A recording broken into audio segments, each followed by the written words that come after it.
हार रमवारे, आप पधारो साथ। पूछो ना कैसे मैंने रैन बिताए, पूछो ना कैसे मैंने रैन बिताए, एक पल जैसे एक युग बीता, एक पल जैसे एक युग बीता, युग बीते मोहे नींद आए, पूछो ना कैसे मैंने रैन बिताए. I missed you all and feels great to be back on season 2 of Between the Lines. Every time I meet you, my heart sings, तुम मिले दिल खिले और जीने को क्या चाहिए. Hello and welcome to the next episode of Between the Lines. Today we have with us a special guest with whom we are planning to have a session filled with music. We all love music when we are in love or in pain, when we are stressed or just want some time off. We all love to croon. But of course, some in their bathrooms and post-lockdown, some in their balconies too, while many others on stage and as playbacks. And which is why today we have with us Nitya Rajendran, the founder of Music Vraksh.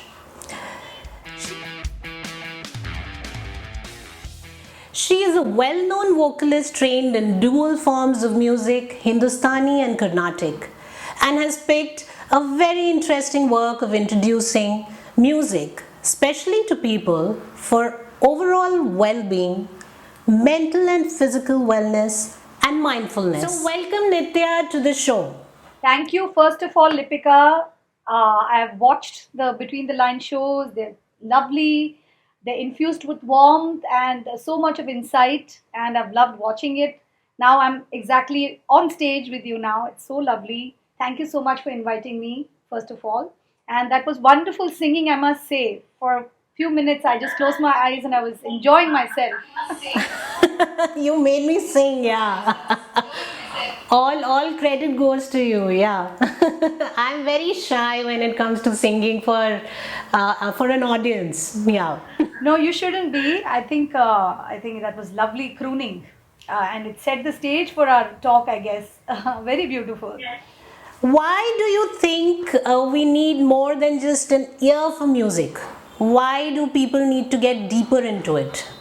I've been an artist and I've been in music for so long, but it's only recently that I have realized how much of a treasure we are sitting on in terms of music's potential to do more than just be something that pleases the heart purely as an aesthetic thing, you know. There's so much more potential it has, and that has happened, I think, as a confluence of a lot of factors in my life, I would say. Of course, music itself, which has been, you know, on from a very early age, thanks to my Tamil Brahmin typical type of household upbringing, where Bharatanatyam music were like thrust upon you whether you like it or not. But over and above that, I think as life takes its ups and downs and and the bumpy road sometimes you encounter, it brings a spiritual depth to your personality. You know, you're forced to become a lot more inwardly reflecting and a lot more, let's say, centered and a little more aware. And you know, about 5-6 years ago, it just dawned on me that both music and spirituality and therefore wellness are so symbiotic, and it should be accessible for a lot more people than, you know, those that are accessing it now. So I think that's how this whole thing came about, that music should be available for demystification, and especially classical music, because it's so rich It's evergreen. Most of the evergreen songs in Bollywood and in Collywood and in different Indian films, most of the evergreen songs are raga based. That's why they're evergreen, you know.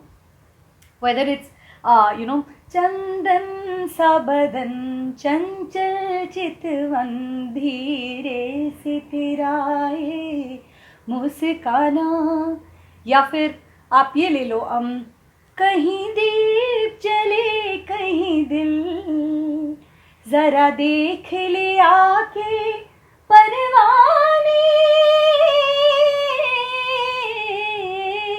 वो कहाँ मेरी मंजिल, वो है शिवरंजनी राग में, पहले वाला था यमन था. और या फिर बोले रे पपी हरा बोले रे पपी हरा, ये है मियाँ मल्हार में. They're all evergreen songs and they're so alive even today, and people try and remix it and bring it back alive, but it's there, you know, for posterity. So I think, to cut a long story short, the motivation behind this was to just bring that richness of classical music and its ability to touch the heart to the layperson, and that's how Music Vriksha was formed. So Nitya, this is interesting. Until you and I started interacting, I never knew that some of the most popular chart busters in Bollywood are based on some ragas. One of my recent favorites is Abhi मुझ में कहीं बाकी थोड़ी सी है जिंदगी. This is based on Asavari, and also that many directors and music composers have their favorite ragas. Do vocalists also have their favorites? Do you as a vocalist, as a singer, have some favorite ragas? Why don't you hum a few lines from? We are human beings first before we are musicians, right? So when I'm an audience or when I'm listening to other people sing, I'm a completely mad fanatic fan of classical music. I'm no longer the artist. I'm no longer the person who's actually producing the music. Whether it be a young little child or a maestro performing, it's just, if it's pure beautiful music, it touches me. Now coming to favorite ragas, you know, it's like, I've had a lot of them, and I keep having new favorites, you know, sort of the flavor of the year or flavor of the month. And I remember doing Malhar, the rag that Bole Re Papi Hara is based on. I loved that I was sort of like madly in love with that rag for about 4 years, I remember. And my riyaz was just Malhar, and I think the folks at home said, enough, I don't want the mood of rains anymore, I want the sun coming out, because Malhar is a rain rag. So Malhar is one of my favorites, and we just heard that in the film song Bole Re Papi Hara. I love a lot of other Kalyan Thaat rags. Kalyan Thaat rags are, you know, Yaman itself, of course. And then you have Kamod, Chayanat. Those are some of my very favorite. For a lay person who doesn't understand ragas, how will you explain that this is? I'm trying to think of some film songs that fall in this. I'm just trying to remember. See, Kamod, and see what happens in film songs, incidentally, is even in the past, but more so now, they do a little bit of mixing of ragas, even if it's primarily based on a particular rag.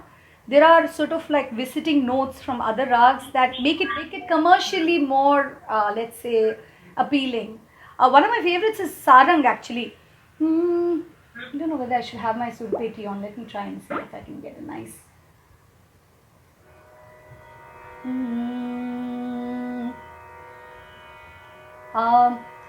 Of course, you've heard Ghumar. Ghumar is a very famous sarang. Brindavani sarang is one of my favorites, actually. It's a beautiful afternoon rag. Ghumar is there. Since I've sung Ghumar a lot lately, this is a typical sarang time, actually. So I'm going to go with a slightly older song. Savan aaye ya na aaye, jiya jab jhoome savan aaye यान आए, जिया जब झूमे सावन सावन आए। तार मिले जब दिल से दिल के, वही समय मन पावन है, वही समय मन पावन पावन है। नि सा ri ma ba ni pa ma pa ni sa, goes like that. I don't know further, but this is a typical sarang kind of song. And there's also Ghoomar रमवारे आप पधारो सा, अब जियो घूमरड़ी खिलबान, पधारो सा घूमरड़ी खिलबान, बलम ठारो घुरर घुरर घुररा, आज मारो जीवडो घनो हिचकावे, ओ घबरावे मन में भावे, मारो बैलो भवर मन भावे, चमक छम बाजे पायल बाजे बैसा खेले, झमक झमक घुंघरा बाजे, औसा घूमरड़ी खिलबाने, औसा घूमरड़ी खिलबाने। घूमर घूमर घूमर घूमर घूमे रे, घूमर घूमर घूमर बैसा घूमर घूमे रे। That's another sarang piece for you, and these are some of my favorite songs in sarang. Yeah, I would say sarang, malhar, yaman, these are some of my top favorites, but I would be unfair to some of my other favorites, but we'll get to that later. Beautiful. Why do you think they need to have a deeper understanding of Indian classical specifically, not just music, but in that as well? Why do you think people need to learn or understand Indian classical more? Why do you think that if I enjoy music, maybe Bollywood or rock or pop, why still do you think I need to, have a deeper understanding of the Indian classical music? Okay, so all music is beautiful. So there's no denying that any music that pleases your heart, it could be, even I enjoy a lot of pop numbers. My 7-year-old daughter is shockingly an early fan of Katy Perry, and there's a lot of Katy Perry playing in the house of late. Oh, totally. Even mine is. My 8-year-old introduces me to some weird, Western singers who I'm hearing for the first time. So there's no denying the appeal of these songs. I mean, it's all music, right? It's all music. So there's absolutely no alluding to undermining any of these other forms of music. So since I'm a classical musician myself, I can see what is it that is unique to classical music, Indian classical music, that it can bring to the table. So one of the most important, potent things one must remember is that it comes from the Samved, right? So it's got very spiritual underpinnings, very heavily spiritual underpinnings.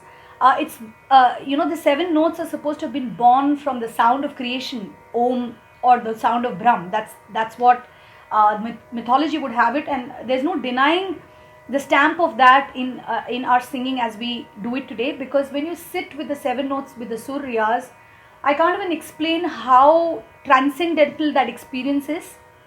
It completely takes you to a very centered and a place of complete calm and a place of unitedness, union with your nature, with the things around you.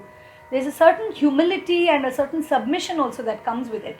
So these are very powerful spiritual underpinnings, right? So that's one thing that I feel is so special that Indian classical music can offer to the layperson who's now, let's not mince words. We are in a generation where we are stuck with things that are instant gratification. There's fast food, there's reality TV, there's too much social media, there's so much of noise, and there is a sense of feeling dissipated in the middle of that noise and not knowing your center, which is why actually, funnily enough, if you notice, isolation has been very tough during COVID times, because we've been so used to the rush of doing stuff, and that has suddenly been taken away. So I think what Indian classical music can offer, which is special, is that grounding, is that spiritual grounding. It's is the connect with different types of human emotion. Every komal and tivra swar, the exotic combinations that come in ragas, have a sort of entraining quality with very unique shades of your emotion. Like you can have sorrow and happiness together in one, you can have longing and despair together in one rag. So there is, I think that is so special to Indian classical music, that it can connect with such myriad emotions that you feel, which I wonder if all music that we hear, which is commercial or which is of different origin, whether they can offer this gamut of emotions to connect with. So I think spiritual underpinnings and its extraordinary emotive capacity is what I would say are the reasons why I would push for classical music to be a part of people's lives. Coming back to our conversation about being grounded and music being cathartic, and how maybe during the lockdown a lot of people might have discovered music as an important tool for an outlet, for them. Tell us more about what do you do, as a founding member of Music Vriksha. What is Music Vriksha into? Okay, so as I told you a little earlier, it's sort of like a deep desire to bring together, powerful need to let music break out of the confines of, the, let's say, the connoisseurs or the elitist people, and break it out and allow it to be accessed by everybody. That's one of the motivations. The other thing is, of course, the powerful spiritual underpinnings that needs to be therefore also easily accessed, and of course the wellness benefits and the spiritual wellness and mental emotional wellness benefits that I've discovered music has, that has to be accessible. Third thing is, a part of what Music Vriksha does, there are 3-4 things we do. One is, of course, we try and get the word out there. So there's writing and there's speaking about it.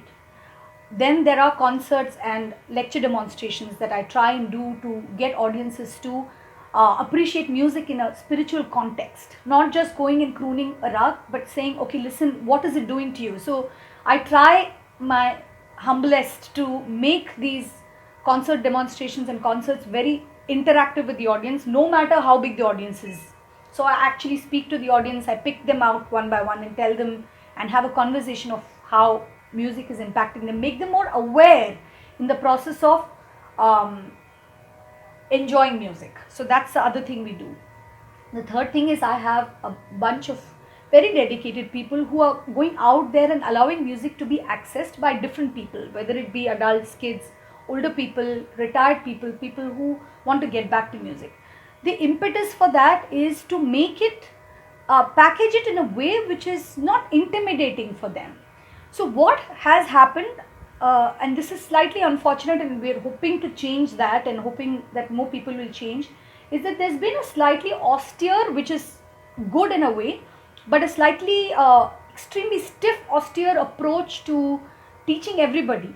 And I understand that approach because I think classical music is in itself so serious and so austere.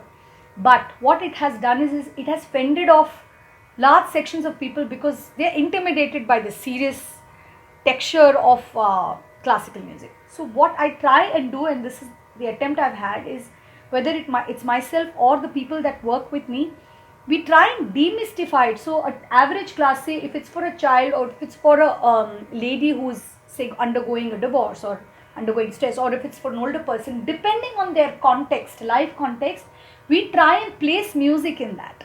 So if it's for a lady, for example, who's going through we had somebody like that, who's going through a divorce and who was addicted to smoking because it was sort of emotionally very difficult. We focus on doing rags which can be soothing, which she finds soothing, and then sure enough, down the line she did quit it. She did quit smoking, and she did attribute a lot of that to the fact that music penetrated her and replaced that emotional need to kind of vent using. And with kids, what we do is we try and demystify it using games and using fun stuff. So for example, it's not uncommon in my classes to have Western music come in as an example for, say, a Bilawal rag, You have do, a deer, a female deer, right? Sa re ga, sa ga re ga ma ga re ma. So a child will immediately perk up and say, okay, this is not that austere, serious thing. It's something I can relate to. Or even Million Dreams. There are these very famous songs. So what I've done is I've decoded them in Sargam so that the child feels a part of it, and it's not. And if it's an older person, it's set in the context of their health. So if they have diabetes or they have hypertension, so we focus on those rags that just calm them down, that make them a lot more, let's say, restful and a lot more calm. So it's set in that context. So that's our approach to teaching has this sort of philosophy behind it, that place music in that person's context, in that person's life context, have a conversation, try and understand who you're speaking to, who you're teaching is equally important to what you're teaching. So that is the philosophy. This way, through all of these means, I'm trying to get music out there and get classical music to penetrate the lay audiences and to make it real for them and not something esoteric. Do you advise people against some kind of music? Do you advise, especially kids, do you think that kids should stay away from some kind of music? See, like I said, any music has its own appeal, right? That's why people go towards it, and that's why people. But it is about what you want for your child. It's about what you want for yourself. Um, I wouldn't say I advise against any form of music, any particular form of music. I would be wary of saying that, but I would certainly say exposure to Indian classical music though should be there.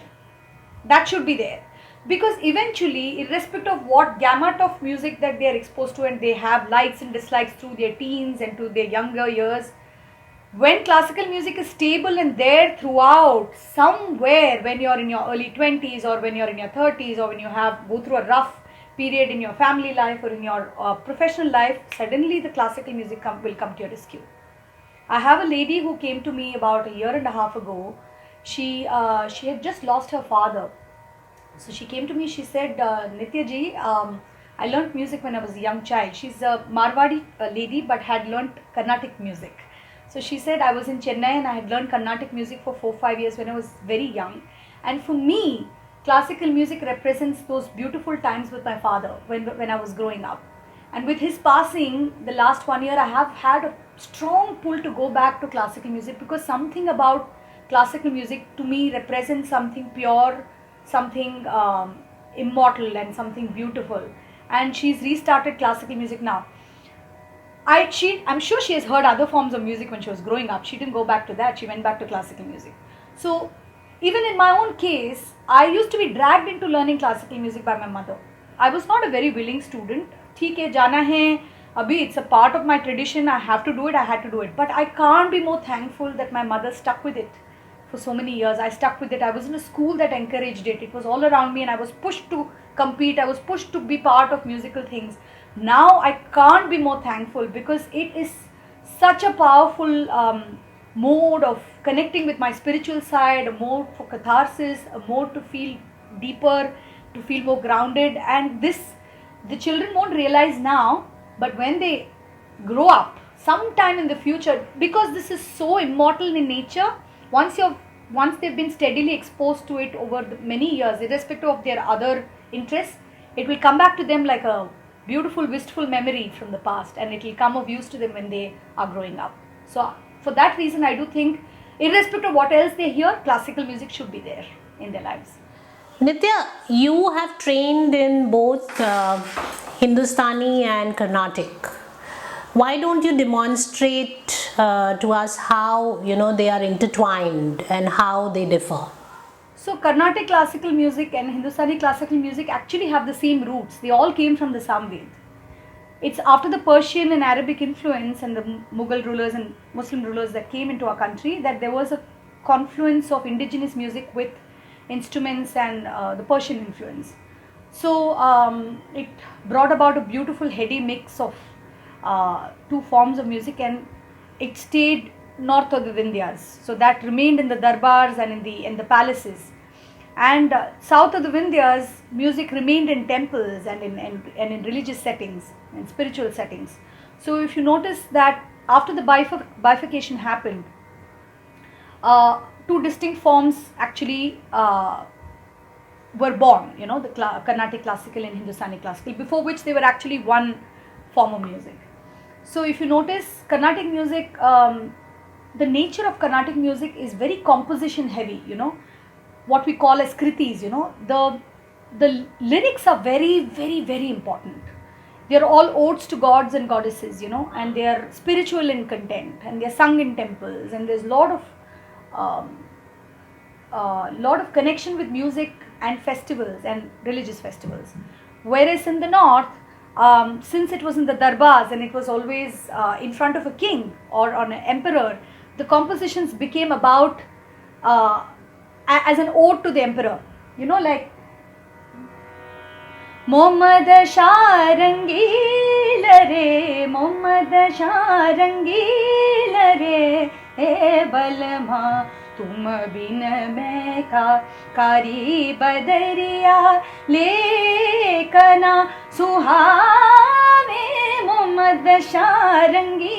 This was an ode to Muhammad Shah Rangile, one of the last few Muslim kings.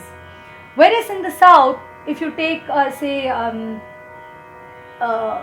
going to sing a piece in Kalyani, which is an equivalent of Yaman in Hindustani music. So you'll have a composition about Krishna or about Rama, or about how one surrenders to Krishna or Rama or to God and doesn't want, how the person who's singing doesn't want rebirth.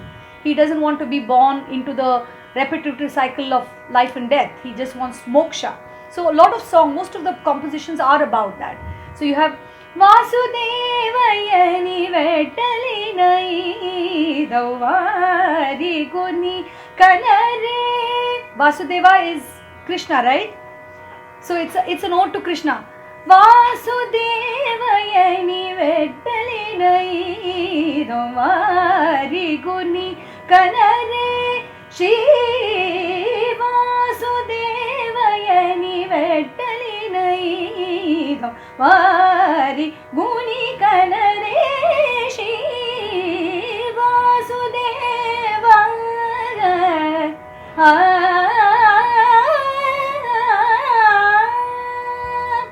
Kalyani रागम.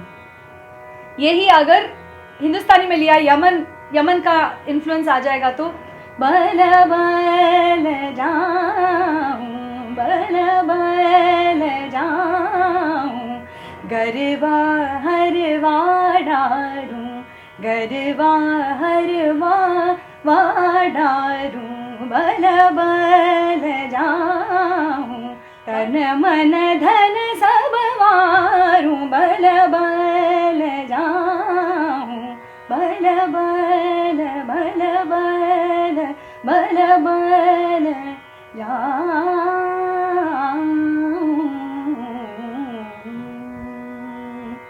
ये हुआ Yemen. Same scale in Carnatic and in Hindustani. Very different treatment. There's a lot of shringar, there's a lot of romance, there's a lot of ode to king. Whereas in south you will have a lot of references to gods and goddesses and to spirituality. So that was just a small little demonstration for you about. No, but that was beautiful. You took me back to the times when my mom used to do her riyaz every day. And I do recall, how it used to be, the whole house used to be full of this warm feeling, because of, I think the echo of that used to stay way beyond the time when, the Guruji went back and, she was back to her normal chores. So, yeah, beautiful. What would be your parting advice to women? And the kind of music that you think they should follow or they should learn? So, being a woman myself and a mother and a wife and all of those things and juggling work, I think as women we do a lot. We are juggling so many things, and we are operating at different levels. I sometimes feel that we are like that Durga with 10 hands. It's not very different. there's one, except that instead of weapons, we have sort of a school book on one hand, our professional something on the other, and family life on the other, and personal fitness, personal mental health, and diet, and home, and God knows what not. You can keep adding to the list. So even 10 hands are not enough. So the kind of demands on a woman, if she really wants to do justice to all of these things, are just enormous and never ending, because your family life keeps going on, your responsibilities don't end, and if you're a professional, your professional demands continue, right? So in order to do justice to everything, there needs to be a very strong inner self, I would say. So if we are vulnerable, or if we are often at the mercy of these pushes and pulls, it does compromise on how much we're able to deliver across these three things. So it's very important to invest time in personal development, in reflection, in spiritual grounding, for which I think music can be a very beautiful medium. So the average woman can access spiritual grounding through music, through classical music. It's not much. You can just start learning some songs. You can initiate yourself with basics of classical music. You can do a few classes, but somewhere I think if you can use music towards being spiritually well, mentally, emotionally in control, then you become better as a woman, because you have all these things you want to do with your life, and there's a strong interior, a very centered interior, that doesn't keep getting pushed and pulled with these things, with these influences. So I would say, as a woman, and for women out there, this is a beautiful treasure. And if you're an Indian woman, you're sitting on a treasure, because you've grown up knowingly or unknowingly through the film songs also that you've heard. You have grown up with classical music around you, even if you have not formally learnt it.